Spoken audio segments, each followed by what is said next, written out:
अस्सलाम वालेकुम students, I hope आप सब खैरियत से होंगे। आज का जो हमारा नेक्स्ट टॉपिक है एंजाइम से रिलेटेड है और ये है कोफैक्टर।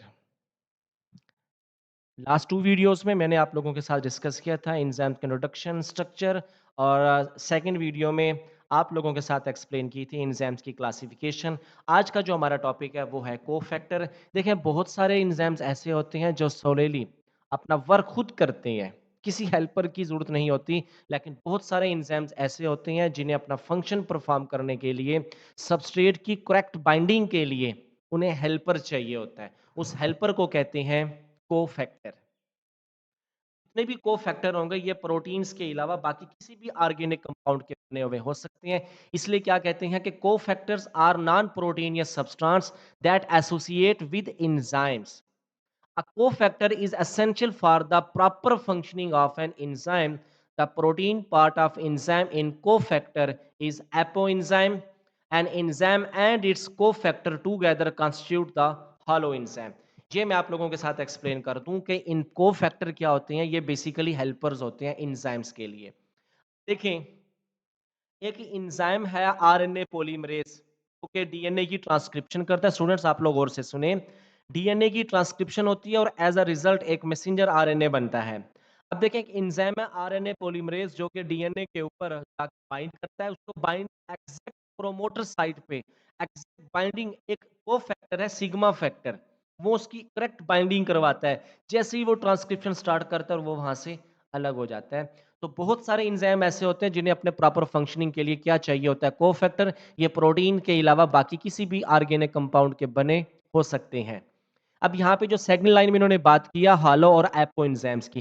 अब देखिए एक एंजाइम है, उसे अपना फंक्शन करने के लिए हेल्पर चाहिए, ठीक है। अब यहाँ पे ना मैं आप लोगों को एक छोटी सी एग्जांपल देता हूँ। अब जैसे एक मेसन है जिसे मिस्त्री कहा जाता है। अब देखिए एक मिस्त्री 8 बजे आके काम करता है, उसके साथ उसके मजदूर भी होंगे। अब देखिए 8 बजे से पहले 7:30 बजे वो मिस्त्री आके बैठ गया, लेकिन अभी मजदूर नहीं आया।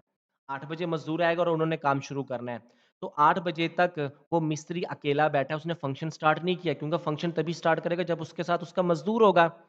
तो 8 बजे तक हम उसे क्या कहेंगे, एपो एंजाइम कहेंगे, यानी कि मिस्त्री के साथ उसका हेल्पर नहीं है।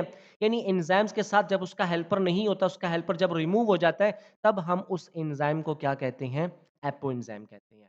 और जब एक एंजाइम, जब देखें 8 बजे वो मिस्त्री के साथ उसका मजदूर आ गया, उन्होंने मिलकर काम शुरू कर दिया, हम कहेंगे भाई अब मिस्त्री एक्टिव हो गया है। मेसन यानी कि एक्टिव हो गया, उसके साथ उसका मजदूर है, लेबरर है, ठीक है। तो अब क्या होगा, अब यानी कि एंजाइम के साथ उसका हेल्पर है।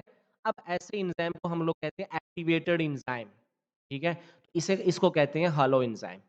अब एपो एंजाइम की एग्जांपल मैं आप लोगों को देता चलूं, आप लोगों ने लिख लेनी है अभी। इसकी एग्जांपल है पेप्सिनोजेन। जब ये एक्टिव हो जाता है, प्रोटीन की डाइजेशन करता है, एक्टिव फॉर्म में जब ये होगा, यानी हालो एंजाइम की फॉर्म में होगा, तब ये क्या होगा, pepsin. There are 3 kinds of cofactors present in enzymes. पहले कौन सा है, प्रोस्थेटिक ग्रुप, बी पे है कोएंजाइम और सी पे है मेटल एंजाइम।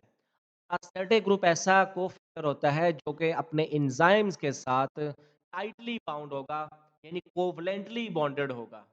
ऐसे कोफैक्टर को क्या कहते हैं, प्रोस्थेटिक ग्रुप कहते हैं। इसकी एग्जांपल है FAD, flavin adenine dinucleotide is a prosthetic group present in many enzymes.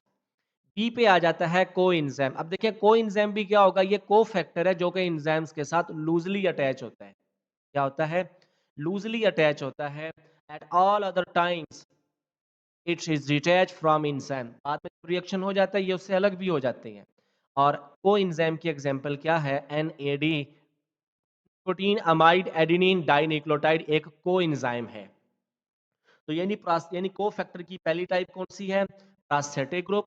दूसरी इसकी टाइप है कोएंजाइम और तीसरी टाइप है इसकी मेटालाइंस। मेटालाइंस क्या होती हैं, खास तौर पे हम इन्हें एक्टिवेटर्स भी कहते हैं, एंजाइम्स के एक्टिवेटर्स कहते हैं, जो कि मेटल आइंस की फॉर्म में होते हैं।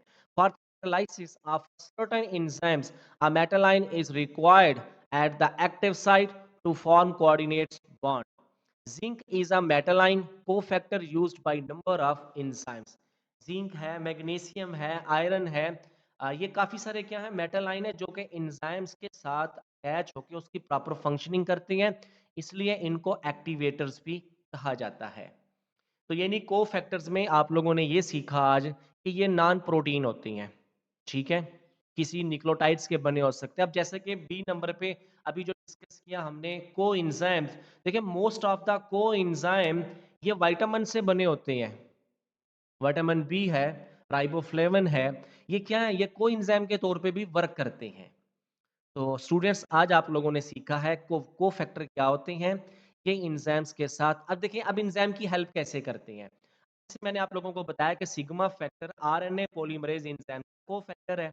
अब उस आरएनए पॉलीमरेज एंजाइम ने प्रोमोटर साइट पे जहाँ से ट्रांसक्रिप्शन शुरू होती है, उस जगह पे जाके उसकी करेक्ट बाइंडिंग, उसकी इनिशिएशन कौन करवाता है? ये कोफैक्टर तो करवाते हैं। एंजाइम्स के अपने सबस्ट्रेट पे या सबस्ट्रेट को एंजाइम की एक्टिव साइट पे प्रॉपर बाइंडिंग ये हेल्प करते हैं। कौन? कोफैक्टर्स।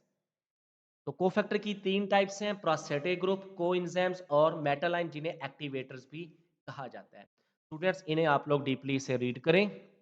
रीड करते हुए कोई भी आप लोगों के माइंड में क्वेश्चन आता है, क्यूरी आती है, तो आप लोग कमेंट सेक्शन में आके लाज़मी पूछें। एक बात मैं यहाँ पे बताता चलूँ कि आप मुख्तलिफ जो बायोलॉजी से रिलेटेड हैं, बॉटनी, ज़ूलॉजी, बॉटनी से रिलेटेड हैं, स्टूडेंट्स आप लोग वीडियोज़ देखते हैं, तो आप लोगों का कोई भी असाइनमेंट टॉपिक होता है, कोई भी प्रेज़ेंटेशन टॉपिक होता है, जो आप लोगों ने सही समझ नहीं आ रहा, उसका डाटा कैसे बनाएँ, तो आप लोग किसी भी वक़्त मेरे यूट्यूब की मुख्तलिफ वीडियोज़ में मेरा नंबर है, ईमेल है, आप लोग मुझसे किसी भी वक़्त अपना राब्ता कर सकते हैं। असाइनमेंट समझनी है, प्रेज़ेंटेशन समझनी है, बनानी कैसी है, अच्छा फिर उसको क्लास में डिलीवर कैसे करना है। अच्छा इसके साथ-साथ आप लोगों का कोई भी टॉपिक किसी भी हवाले से होता है कि जो कि मैंने किसी प्राइवेट स्कूल, कॉलेज में प्रेज़ेंटेशन देनी है, वहाँ पे डेमो देना है, तो आप लोग किसी भी वक़्त मुझसे समझ सकते हैं। आई होप ये को-फैक्टर आप लोगों को समझ आ गया। कोई भी क्यूरी है, आप लोग कमेंट सेक्शन में आके लाज़मी पूछिएगा। अपना ख़्याल रखिएगा। अल्लाह हाफ़िज़।